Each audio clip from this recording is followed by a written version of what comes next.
Good afternoon. My name is Tom. Welcome to my cabin. I come to you from Northern Maine. What I want to talk today about is blue spruce tea. You see an awful lot of it being made on YouTube. Everybody walks out in the woods.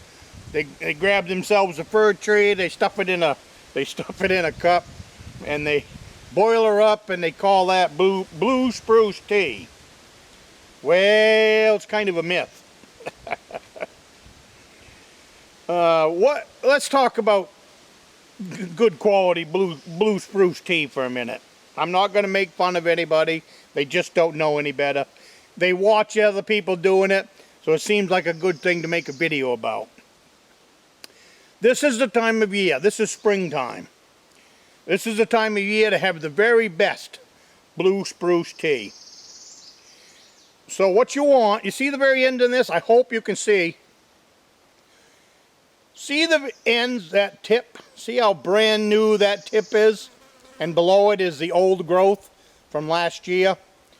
That tip right there, that nice new lime green tip. See that? What you want to do is you want to pluck this off. These tips, and they're everywhere this time of year. They'll be 3-4 inches long. These tips are what you want for your blue spruce tea. It's new, it's tender, it's not bitter. What happens, see how I left all the green? And then we've got this nice handful. Want more than that, of course. Not much more. But that is how you're going to get the very best tea that you can get, is out of these brand new tips. Now what you do is you steep it, just like you would a tea bag. Boil up your water.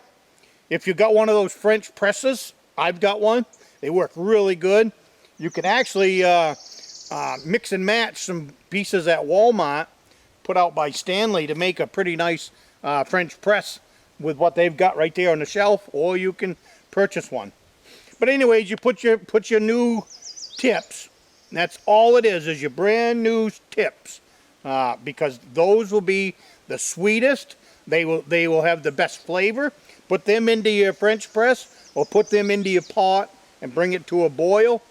I like to let mine boil for, the longer you boil it, the more you'll draw out of that plant. So I would treat it like you would me. I like 3 to 5 minutes of boil, but I treat it a lot like I would perked coffee too. Just let it boil, let it steep, and then you can add in a little bit of sugar or a little bit of honey, and you'll have yourself a really nice tasting cup of tea. What happens with when you use the old stuff, the old growth from last year, or even older than that, if you walk up to a big spruce tree and you take off some of that stuff is that's just plain nasty. It's just plain bitter. So I don't care how many people are telling you that that's a great tasting cup of tea. They don't know what they're talking about, and they're playing tricks on you with the camera, because in reality, you try that. You go whip yourself off a piece of that nasty stuff from the bottom and put it in a cup and try to drink it. You will see how bad that it really is. Like I said, the tip on the very end, perfect.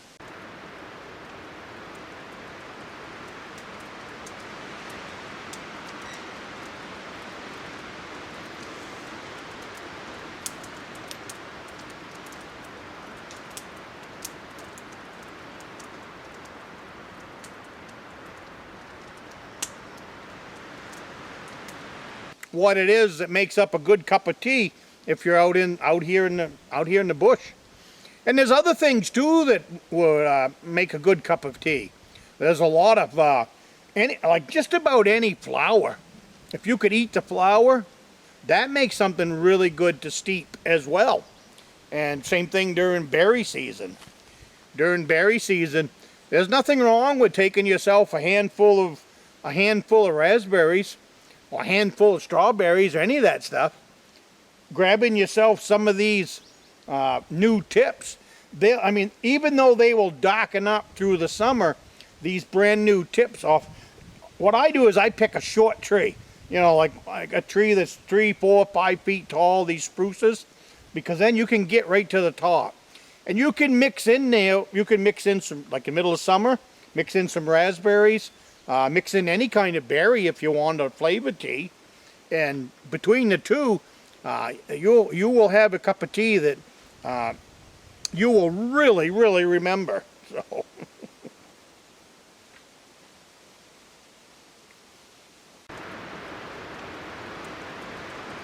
While we're in here today, I want to say hello to Katie. Katie is the one that made all that popcorn we were talking about back in the middle of winter. She and her family has moved to Wisconsin, and they're going to start up a homestead, and I'm looking forward to seeing that whole project grow. So I just want to say hello to Katie. I want to say hello to Joe.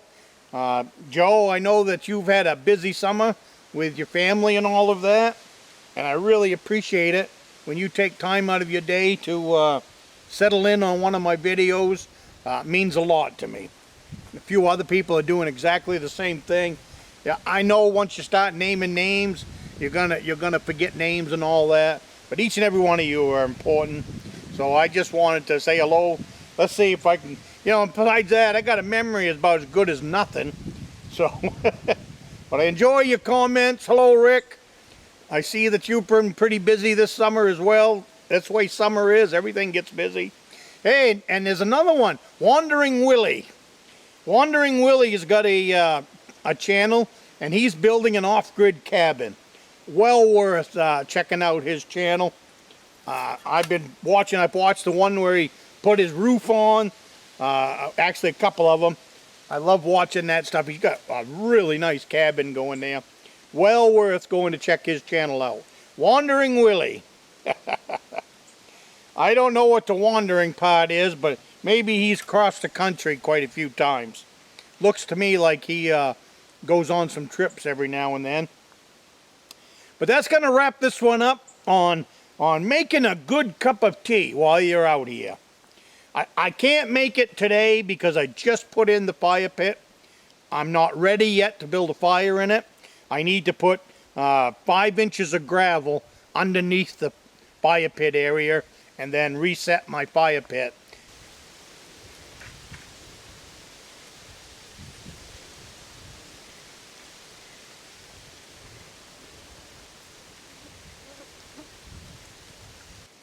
I need to move that fire pit out of the way and put at least 5 inches of gravel underneath it in about a 8x8 square.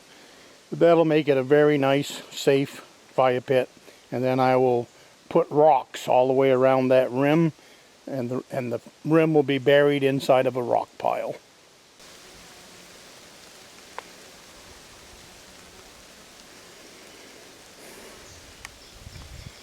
Because I want a good solid fire barrier under the fire pit as well as around the fire pit.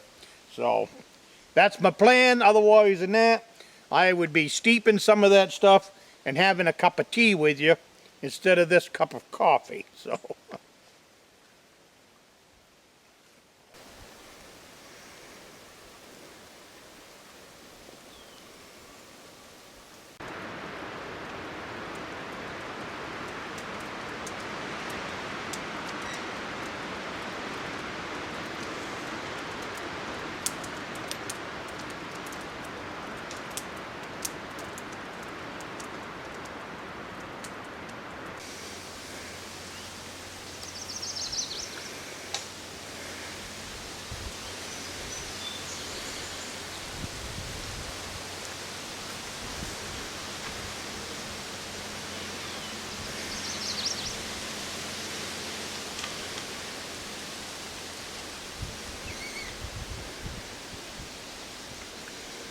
but I hope that you're enjoying the few videos that I have put out on this new build. So if you want to be a part of this build, and you want to follow up on how this is going to go, we're getting ready to build an 8x12 cabin in here.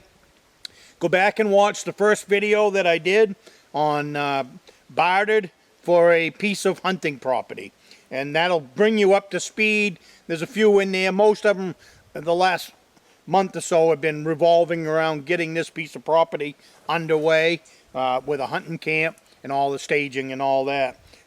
Deer stand, deer blinds, everything that will go in here. This is my plan B. So thank you for coming along, and I will see you in the next one.